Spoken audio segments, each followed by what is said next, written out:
ಜೈ ಗಣೇಶ. ಈ ಚಳಿಲಿ ಕಾಫಿ ಮಾಡೋ ಬದಲು ಮಜ್ಜಿಗೆ ಮಾಡ್ಬಿಟ್ಟಿದ್ದಾರೆ, ಯಾಕೆ ಅಂತ ಗೊತ್ತಿಲ್ಲ. ಕರೆನ್ಸಿ ಖಾಲಿ ಆಗೋಗಿದೆ, ರೀಚಾರ್ಜ್ ಮಾಡ್ಸ್ಕೊಂಬರೋಣ ಅಂತ ಹೋದ್ರೆ ಮಳೆ ಬಂದ್ಬಿಡ್ತು. ಹಾಗಾಗಿ ಮಳೆ ನಿಲ್ತು. 666 ರೂಪಾಯಿ ಕರೆನ್ಸಿ ಹಾಕ್ಸೋಣ ಅಂತ ಹೋದ್ರೆ 799 ರೂಪಾಯಿ ಆಗಿದೆ ಅಂತ ಹೇಳಿದ್ರೆ ಬೇರೆ ಬಡವ್ರು ಯಾಕೆ ಎಷ್ಟು ಕಷ್ಟ ಕೊಡ್ತೀಯಾ? ಒಬ್ಬ ಮನುಷ್ಯ ಎಷ್ಟು ಅಂತ ಕಷ್ಟ ತಡ್ಕೊಳಕ್ಕಾಗುತ್ತೆ? ಅಂಗಡಿನ ಬೇಡ ಅಂತ ಬೇರೆ ಅಂಗಡಿ ಹೋದೆ. ಕರೆನ್ಸಿ ಖಾಲಿ ಆದಾಗಿಂದ ಮೆಸೇಜ್ ಕಳಿಸ್ತಾ ಇದ್ರು, ಬೇಗ ರೀಚಾರ್ಜ್ ಮಾಡಿಸ್ಕೊಳ್ಳಿ ಇಲ್ಲಾಂದ್ರೆ ಬೆಲೆ ಏರಿಕೆ ಆಗುತ್ತೆ ಅಂತ. ಇಗ್ನೋರ್ ಮಾಡಿ ನಂದೇ ತಪ್ಪು ಅಂತ ಅನಿಸ್ತಾ ಇದೆ. ಹೇಗಿದ್ರು ಬಸ್ ಸ್ಟಾಪ್ ಹತ್ರ ಬರ್ತೀವಿ, ಇನ್ನೊಂದು ಅಂಗಡಿ ಏನಾದ್ರು ಕಡಿಮೆ ಇದೆಯಾ ಕೇಳಿ ಬಿಡೋಣ ಅಂತ ಅನ್ಕೊಂಡು ವ್ಯರ್ಥ ಪ್ರಯತ್ನ ಅಂತ ಗೊತ್ತಿದ್ರು ಮತ್ತೆ ಹೋದೆ. ಅಲ್ಲಿ ನೋಡಿದ್ರೆ ಅಂಗಡಿನ ಬಾಕ್ಲಾಕಿತ್ತು. ಅಲ್ಲಿಂದ ನಾನು ಸ್ಟಿಕ್ಕರ್ ತಗೋಬೇಕು ಅಂತ ಬ್ಯಾಂಗಲ್ ಸ್ಟೋರಿಗೆ ಬಂದೆ.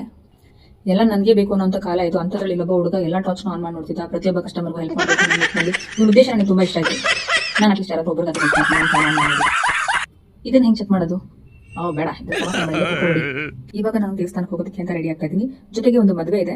ಫಸ್ಟ್ ದೇವಸ್ಥಾನಕ್ಕೆ ಹೋಗಿ ಆಮೇಲೆ ಮದುವೆಗೆ ಹೋಗಿ ಅಲ್ಲೇ ಊಟ ಮಾಡ್ಕೊಂಡು ಮನೆಗೆ ಬರ್ತೀನಿ ಇವತ್ತು. ಆದ್ರೆ ಇದು ಯಾರ ಮದುವೆ ಅಂತ ನನಗೆ ಖಂಡಿತವಾಗ್ಲೂ ಗೊತ್ತಿಲ್ಲ. ನಮ್ಮ ಅಮ್ಮನ ಫ್ರೆಂಡ್ ಮಗಳು ಮದುವೆ. ಊಟಕ್ಕೆ ನೋಡಿ ಏನೆಲ್ಲ ಇದೆ ಅಂತ